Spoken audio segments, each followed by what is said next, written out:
mesdames et messieurs, bienvenue et merci de regarder RTI 1. Voici les titres de cette édition. Le ministre d'État, ministre de la Défense Ahmed Bakayoko est à Bouaké, capitale de la région de Gbeke. Il est allé échanger avec les forces ivoiriennes sur place dans cette localité. Une prise de contact pour s'enquérir des différentes réalités des soldats. À 2 jours de la Tabaski, l'Observatoire de la fluidité des transports est sur les axes d'approvisionnement des marchés de bétail pour s'assurer de la suppression des faux frais et de la fluidité du transport de bétail.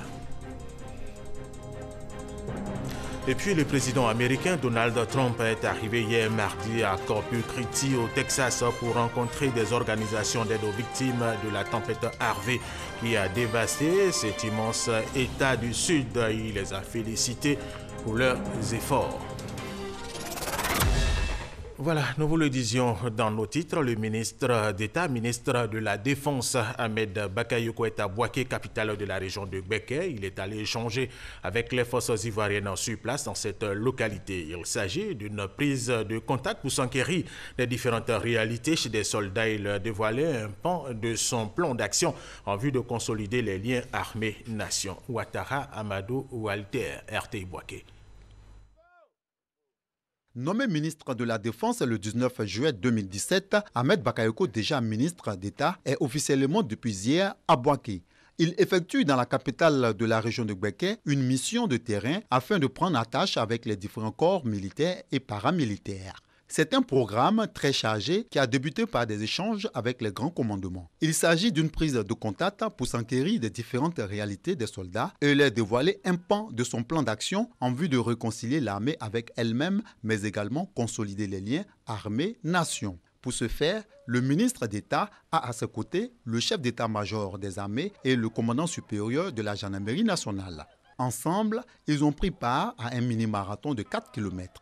Objectif de ce sport matinal, renforcer la cohésion entre les frères d'armes et briser les barrières pour faire de l'armée une institution forte au service du peuple.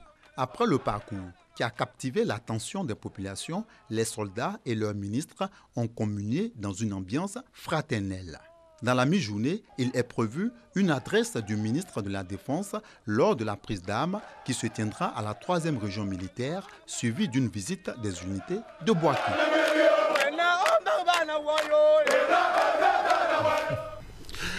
Alors tout de suite au deuxième grand titre de cette édition à 2 jours de la Tabaski, l'Observatoire de la fluidité des transports est sur les axes d'approvisionnement des marchés de bétail, notamment de Bouaké aux frontières avec le Mali et le Burkina Faso. Objectif, s'assurer de la suppression des faux frais et de la fluidité du transport de bétail. Léon Broukwame, RTI Bouaké, regardez. Il vient de faire une bonne affaire pour la fête de Tabaski. Ce bélier, Drissa l'a acheté au Burkina Faso voisin. Il aurait dû payer plus de 150 000 francs CFA ici à l'Alé-Rabat, dernier poste frontalier à Fortiori à Abidjan. Ce mouton-là, si c'est Abidjan, tu allais l'avoir à combien? Disons 250 000. À Burkina, les moutons là même sont chers. Et l'argent des camions là aussi, c'est cher. Ça fait 280 000 qu'on a fait et c'est la même.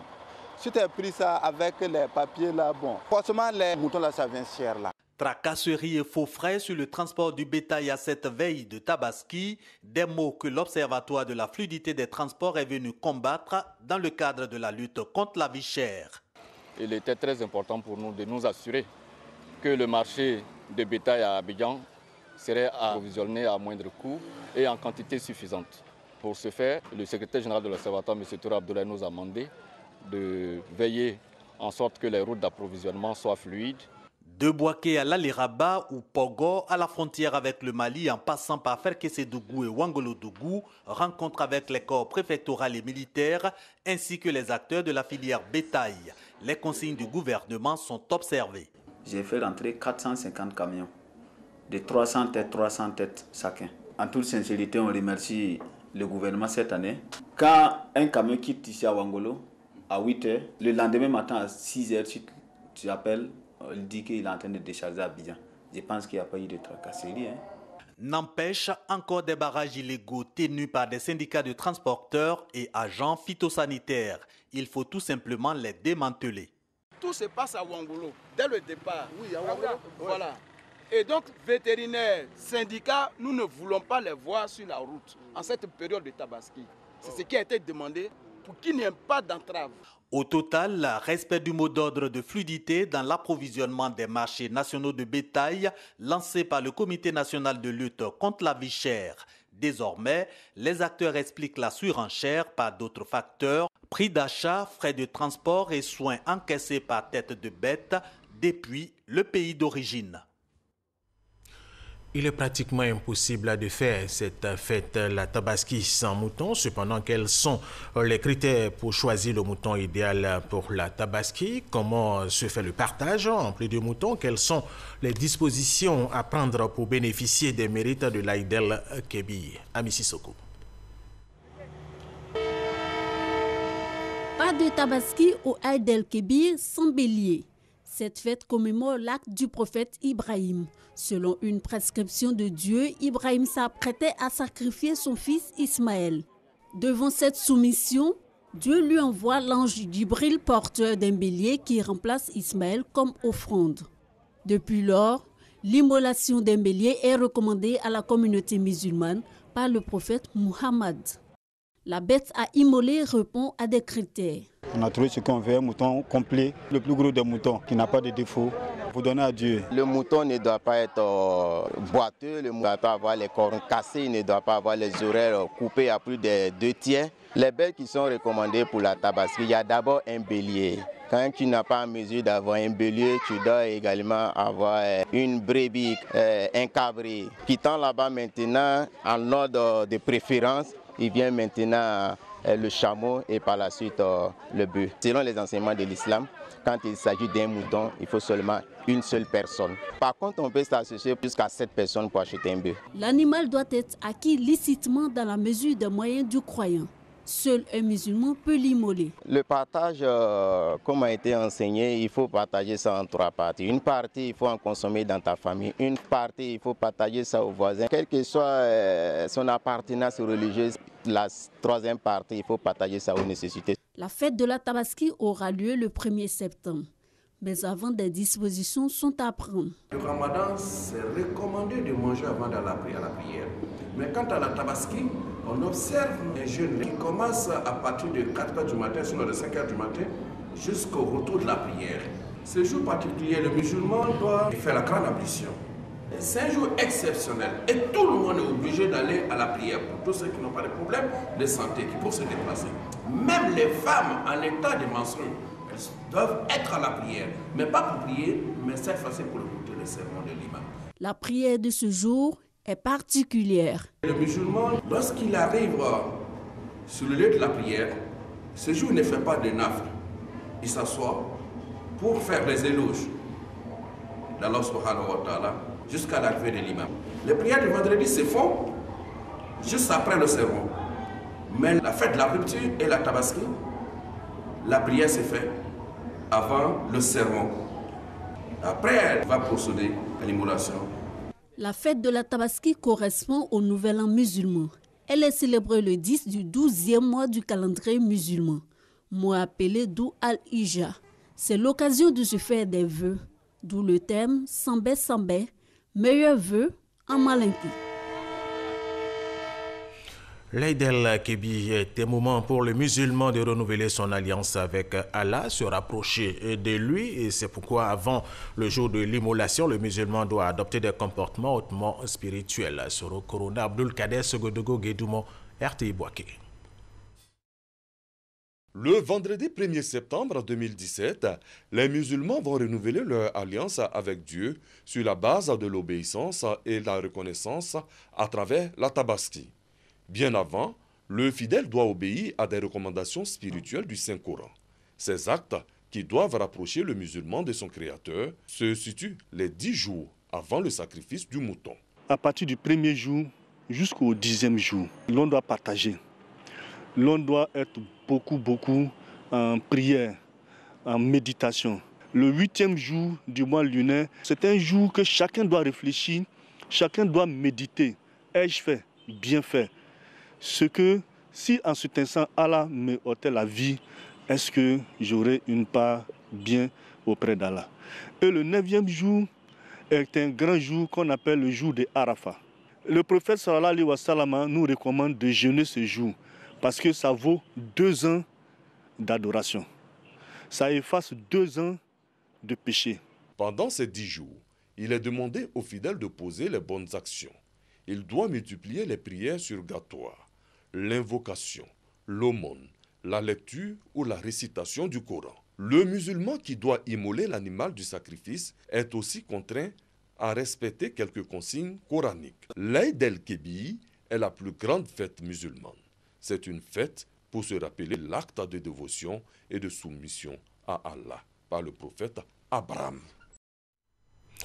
À la faveur du Hajj, cette année, des Ivoiriens résidant à la Mecque ont créé le marché d'Agamèche de la Mecque, un marché où l'on trouve des articles islamiques, mais aussi des restaurants spécialisés en mets ivoiriens. C'est aussi un marché où les achats sont possibles en francs CFA. Connu par Gassoro. Des turbans du Hajj, des boubous, des bonnets et des nattes de prière. Ce sont entre autres articles vendus par Segbé et Adama, tous 2 commerçants résidant à la Mecque en Arabie Saoudite. Depuis 12 ans, ces 2 amis, pendant la période du Hajj, s'installent dans ce marché situé à quelques pas de l'hôtel où logent les pèlerins ivoiriens. Un marché créé et fonctionnel uniquement durant la période du pèlerinage. On vient dans la période du Hajj. Sans Hajj, on ne peut pas s'asseoir ici. Dans ce marché de fortune, que commerçants et pèlerins comparent à celui d'Adjamé en Côte d'Ivoire, des commerçants et vendeurs de plusieurs nationalités résidant en Arabie Saoudite. Certains abandonnent même leurs activités pour se consacrer au commerce de marchandises islamiques. Assata, servante chez un opérateur économique arabe depuis 3 ans, vend dans ce marché. Je rate mon travail et puis je viens vendre. Un peu, puis je gagne un peu. La proximité de ce marché des circonstances, une aubaine pour les pèlerins ivoiriens qui, selon eux, rencontrent d'énormes difficultés avec le rial, la monnaie de l'Arabie Saoudite. Quand on rentre dans les boutiques, on trouve que les choses sont encore plus chères et puis l'argent nous fatigue. Bon, nous venons ici, comme on a des sœurs africaines, elles peuvent nous dire l'échange de l'argent, à ce qu'on peut payer à les bons prix. Beaucoup ne connaissent pas quelle est la valeur d'un rial. Il est obligé d'utiliser son argent, son CFA ici, venir dans ce genre de marché où on peut discuter pour pouvoir faire leur achat. Auprès de ces commerçants, des restauratrices spécialistes en mets ivoiriens, de la ticket au poisson, du riz accompagné de la sauce aubergine, du kabato, un mets à base de farine de maïs, entre autres. Si des pèlerins y trouvent de l'intérêt dans le marché d'Adjamé de l'Arabie Saoudite, d'autres préfèrent les boutiques. C'est mieux rangé, moins de poussière, parce que là, il faut dire, il y a plein de poussière en ville. Marché des circonstances, boutique, l'essentiel pour les pèlerins, offrir aux parents, amis et proches un souvenir de la Mecque après le Hajj. Revenons en Côte d'Ivoire pour parler des centres d'incubation, des centres qui aident aspirants entrepreneurs à développer son idée et à améliorer son projet d'entreprise. Christelle Bénin. Incubation. Dans le lexique entrepreneurial, c'est la période de maturation entre une idée et sa concrétisation. Les incubés bénéficient d'une logistique, de conseils et surtout de financement. On compte une dizaine de centres incubateurs en Côte d'Ivoire. Comment fonctionnent-ils et quel est leur impact réel sur le développement? Nous avons visité 3 d'entre eux à Abidjan. Il a été l'un des premiers à ouvrir en Côte d'Ivoire. Il est privé et logé dans une grande école. On y encadre des étudiants porteurs de projets et qui préfèrent créer leur propre emploi. Cette deuxième promotion compte une vingtaine d'apprentis entrepreneurs. Ils seront incubés pendant 6 mois avant de céder la place à ceux de la pépinière, des étudiants de première et deuxième année. Donc on a su un premier problème, c'est que quand on vend un objet connecté, une solution d'objet connecté à des grandes sociétés et qu'on vend développement logiciel à des petites entreprises, on n'a pas la même cible. Donc on peut avoir au sein de votre équipe 2 projets autant opposés. En attendant, il doit faire mieux que la première promotion qui a enregistré une moyenne de 3 entreprises en activité sur 10 projets présentés. Beaucoup d'appelés, mais peu d'élus. On les ramène un peu à la réalité du terrain en leur faisant comprendre que le financement ne doit pas être une priorité. Parce que quand ils mettent au devant la question du financement, on n'a pas les moyens, alors ça fait le premier blocage dans leur volonté d'entreprendre. Préciser l'idée, mesurer son utilité et sa faisabilité, et enfin recadrer les besoins. Un filtrage de 6 mois à 1 an qui ne laisse passer que les projets les plus viables, comme celui de Yaya Kamara. Quand est venue l'étape du financement, il s'est tourné vers l'établissement financier partenaire de la grande école. Il a pu obtenir 4 millions de francs CFA pour son projet de production de yaourts. Nous avons très vite perçu que ce centre-là devrait être un creuset pour les jeunes qui ont envie d'entreprendre. C'est un projet gagnant-gagnant. Gagnant pour le jeune qui est passé par le centre et puis gagnant aussi pour nous. Les centres incubateurs, on en trouve aussi dans le public. Au district d'Abidjan, les incubés sont les lauréats du concours du jeune entrepreneur émergent qui porte le nom du chef de l'État. Un jeune qui passe par un centre incubateur a plus de chances de voir son projet évoluer et d'assurer une viabilité, une pérennité du projet dans le temps. Avec une moyenne de réalisation de 8 projets sur 10, le centre d'incubation du district est à sa 3e fournée d'entrepreneurs, encadré par des mentors et consultants internationaux. Au bout du processus, chacun bénéficie d'un financement de 5 millions de francs CFA. Le montant, viré sur un compte bancaire, est décaissé à mesure que le projet avance. Une précaution pour garantir une bonne utilisation des fonds. Ils sont formés, certes, mais en retour, le centre part sur le terrain, voit ce qui est fait sur le terrain, l'adéquation entre ce qui est déclaré au centre ici et ce qui est fait sur place, l'adéquation entre l'argent qu'ils reçoivent et ce qui est fait sur le terrain. Avec le financement du district à hauteur de 2 350 000, ça m'a permis de créer ces bassins que vous voyez. Ce projet a été déjà testé par certains producteurs qui en demandent. Nous n'avons pas les moyens de pouvoir produire en grande quantité. Donc c'est pour cela que j'ai sollicité le district. Le district l'a aussi mis en contact avec des entreprises qui sont aujourd'hui clientes de son business de production d'engrais bio. Autre concept, cette fois-ci dans la commune d'Abobo, une cour familiale qui reçoit des enfants de 8 à 15 ans. On va me créer un arrière-plan. On va me créer un arrière-plan. Un arrière-plan comme si on était dans une maison. À Babilab, les enfants apprennent le codage informatique, l'électronique et la robotique. Avec en outre des activités de recyclage des déchets, Babilab se définit comme un Fab Lab, un laboratoire de fabrication ouvert au public et offrant des outils pour la conception et la réalisation d'objets ou de procédés. Financé initialement sur fonds propres, le laboratoire a bénéficié en 2015 d'une subvention du Secrétariat d'État français au numérique. En apprenant à ses enfants le codage informatique, le langage de ce 21e siècle, Babilab veut faire d'eux des contributeurs à l'effervescence technologique de ce siècle. Abobo a très mauvaise réputation, grand banditisme, pas mal de phénomènes sont nés ici. Donc pour nous, le fait de mettre à contribution les enfants dans notre initiative, surtout les moins de 16 ans, c'est de pouvoir les maintenir non seulement à l'abri du grand banditisme, mais parallèlement les aider à éveiller des consciences, éveiller l'innovation qu'il y a en eux, pour qu'ils puissent construire des carrières dans le numérique qui offrent aujourd'hui pas mal de possibilités d'insertion. On pratique l'informatique à l'école. Quand on fait le cours à l'école, je suis la première à lever ma main parce que je comprends plus que mes autres camarades. Babilab m'aide aussi à créer mes applications, à créer mes jeux. Je peux partager à tout le monde. Vraiment, c'est très cool. Dans le secteur privé, en plus des grandes écoles, le patronat ivoirien forme une centaine de porteurs de projets dans le cadre du projet d'incubation de jeunes entrepreneurs, Prodige. Qu'ils soient privés, publics ou initiés par des organisations civiles, ces centres sont l'expression d'une économie sociale solidaire. Elle est tout à fait autre chose à présent. La Fondation African Women Initiative a organisé la première édition du Forum Femmes et Développement. C'était hier mardi, ici même à Cocody. Objectif, aider les femmes du secteur agricole à être autonomes. Chris Diomandé, Franck Kouadio. Ces femmes viennent de plusieurs localités d'Abidjan de l'intérieur du pays. Ce sont des productrices de vivriers issues d'associations, de coopératives et d'ONG venues au Forum Femmes et Développement réfléchir sur leur autonomisation. Nous les femmes, on se bat beaucoup dans le milieu rural, mais on ne sait pas où on va. C'est comme si on avait nos bagages sur la tête et puis on cognait le mur qui n'avance pas. On est toujours au même point. Donc il faut faire afin que tout ce que nous faisons, nous voyons nos sœurs aussi qui viennent d'ailleurs. Et avec l'échange, nous trouvons que ça nous plaît. L'autonomisation de la femme dans le développement communautaire, l'idée de la Fondation African Women Initiatives, AWI. Nous avons fait plusieurs focus group avec les femmes, les bénéficiaires de nos activités, et nous avons vu un grand besoin de communication entre les bailleurs et les bénéficiaires.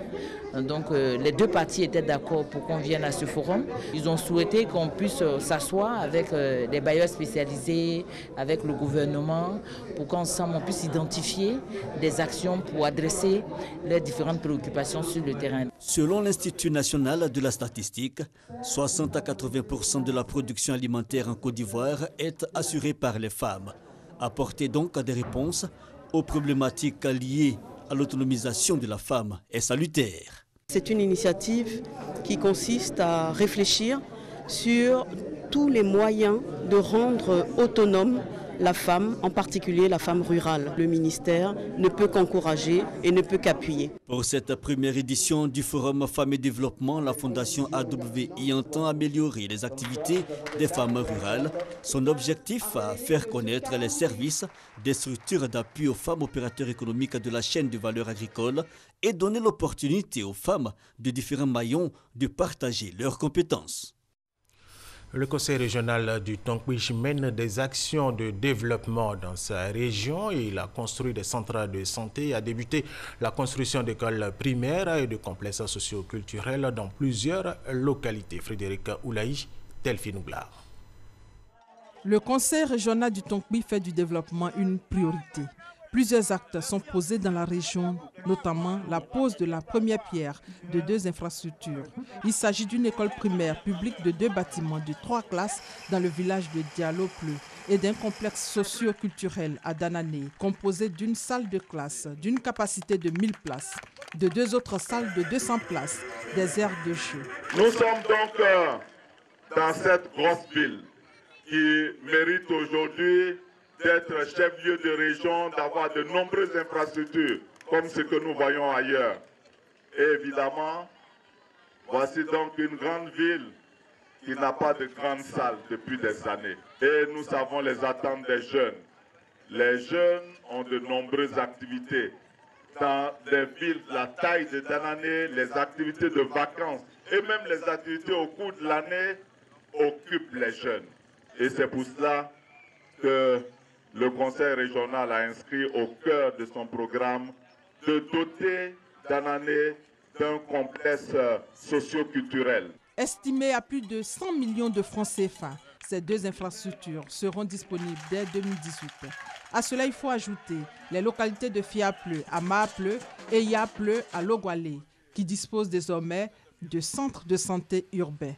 Un don de Dr Albert Mabritoakeus, président du Conseil régional du Tonkwich, pour soulager les populations qui ont exprimé leur reconnaissance au Conseil régional du Tonkwich pour ses actions de développement. Ce communiqué du ministère de l'Éducation nationale, de l'enseignement technique et de la formation professionnelle avant de poursuivre cette édition. Madame le ministre de l'Éducation nationale, de l'enseignement technique et de la formation professionnelle porte à l'attention des parents d'élèves que les inscriptions à la maternelle et au CP1 au titre de l'année scolaire 2017-2018 auront lieu du lundi 4 septembre au vendredi 8 septembre 2017 de 8h à 17h sur toute l'étendue du territoire national. Sont concernés par cette opération les enfants âgés de 3 à 4 ans pour les écoles maternelles. Pour les classes de CP1, les inscriptions concernent les enfants âgés de 5 à 9 ans révolus, c'est-à-dire les enfants nés entre 2008 et 2012. Les inscriptions au CP1 sont gratuites. La première édition du festival de danse et chant à Loukou de Ouragayo, initié par la municipalité de la ville, a eu lieu il y a de cela quelques jours. Ce festival a pour objectif de valoriser la danse et la culture du terroir. Isaïe Ochona.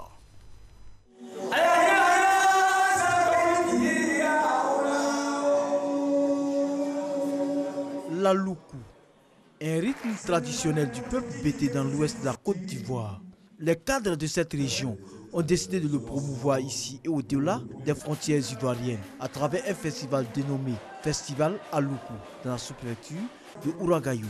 Pour cette première édition, c'est le groupe Azoblo du village de Oudi Bipa dans la sous-préfecture de Ouragayo qui a eu le privilège de donner le ton.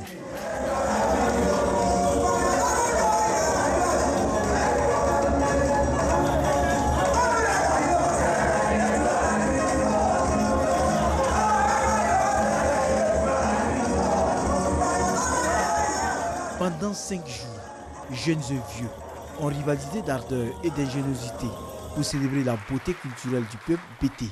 Chansonniers, artistes traditionnels et modernes ont égayé les populations avec leur voix mélodieuse.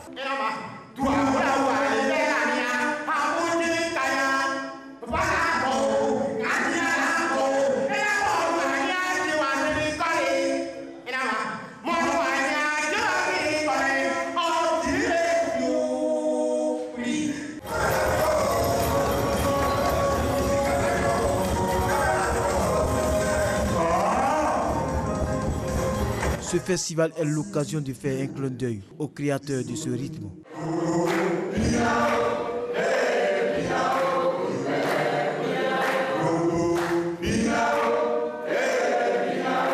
En 1963, j'ai eu l'idée d'avoir des objets de récupération de toutes les bouteilles pour chanter. Et après de là, le coup est né. Pour les autorités, ce festival est une ouverture vers les autres culture. La culture est véritablement la porte d'entrée du développement. Nous faisons un festival à Ouagayogo pour améliorer la visibilité et l'attractivité de notre commune. À peine le rideau tombé sur la première édition, que les initiateurs pensent à la deuxième, prévue pour se tenir l'année prochaine.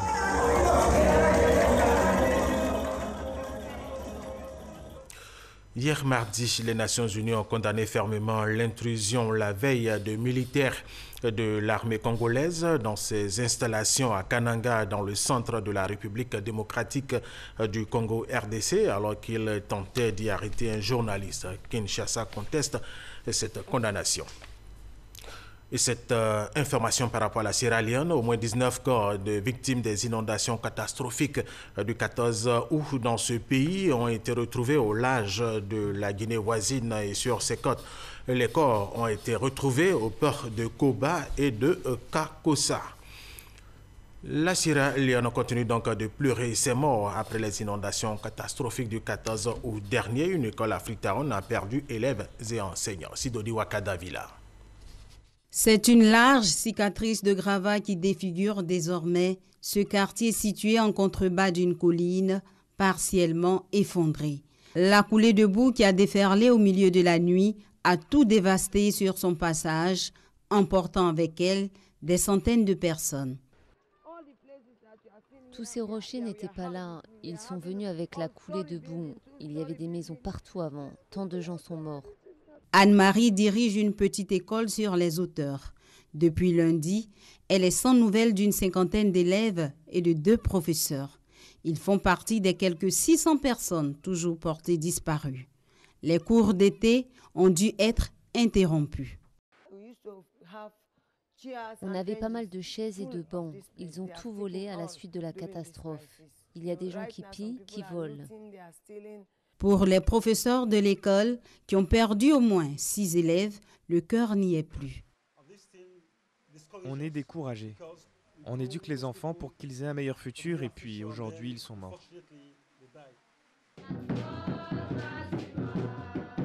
Chaque dimanche, l'école organise une messe. Pour les gens de la communauté, c'est l'occasion de parler de leur traumatisme et de se soutenir les uns les autres. Le pasteur nous a dit d'être patients, de nous aimer les uns les autres, que l'espoir n'avait pas disparu. Au moins, certains d'entre nous sont encore en vie. Cela veut dire qu'il reste de l'espoir. Les recherches continuent en Sierra Leone pour retrouver les corps des disparus. Le président des États-Unis d'Amérique, Donald Trump, et sa femme Melania sont arrivés hier mardi à Corpus Christi, au Texas, pour rencontrer des organisations d'aide aux victimes de la tempête Harvey qui a dévasté cet immense État du Sud. Il les a félicités et encouragés. À Houston, un couvre-feu est décrété jusqu'à nouvel ordre à partir de 22h locales, soit 3h temps universel, pour empêcher toute atteinte aux biens dans les maisons évacuées. Le couvre-feu est levé chaque jour à 5h locales, soit à 10h temps universel. Et nous avons terminé avec cette information. Les éléphants de Côte d'Ivoire seront face aux panthères du Gabon les 2 et 5 septembre prochains dans le cadre de la 3e et 4e journée des éliminatoires du Mondial 2018. C'est en football. Marc Wilmot et certains cadres ont tenu une conférence de presse pour rassurer le public ivoirien. Mouya Bichi Diabaté, Samuel Meitch. Pour la double confrontation entre la Côte d'Ivoire et le Gabon, le sélectionneur belge des éléphants, Marc Wilmot, était face à la presse ce mardi 29 août 2017. Accompagné de 2 vaillants soldats, Salomon Kalou et Yaokwasi Gervais, ils ont expliqué le retour de certains cadres en sélection. Salomon, j'avais un accord avec Berlin où il n'arrivait pas au mois de juin, qui faisait d'abord un moment de repos, parce qu'il a 32 ans et je crois que c'est important, d'avoir une certaine récupération. Et j'avais un accord avec Hertha BSC pour qu'il puisse être frais et dispo au mois de septembre. Je ne vous l'ai pas dit, mais l'accord était entre nous. Vous voyez ou pas? Ouais. Voilà. Donc de ce côté-là, et Gervais était déjà là la fois passée, donc je ne vois pas où est le problème. On ne vient pas pour se jouer les héros, non. C'est une équipe, on va tous jouer ensemble pour pouvoir se qualifier. Comme on l'a dit, on doit se qualifier pour la Coupe du Monde. Donc il ne faut pas compter sur certains joueurs, il faut compter sur tous les joueurs, tout le groupe. Au sujet du brassard de capitaine, le Belge et ses poulains ont rassuré le public sportif. C'était le joueur qui a le plus de sélection qui prenait le brassard, qui est dans le 11 de base. Je crois que j'ai été très clair. La règle reste la même. Elle ne changera plus. Elle est fixée. Donc tout dépend de l'équipe de départ et de celui qui a le plus de sélection. Moi je pense que c'est vous qui donnez trop d'importance à ce brassard. Donc, si Gervais débute avec moi, il prendra le brassard, il n'y a pas de problème. Conscient de l'enjeu, Wilmot et ses garçons sont déjà au laboratoire en vue de bien négocier ce virage. Voilà, c'est la fin de cette édition. Merci de l'avoir suivi. Restez avec nous sur RTI 1.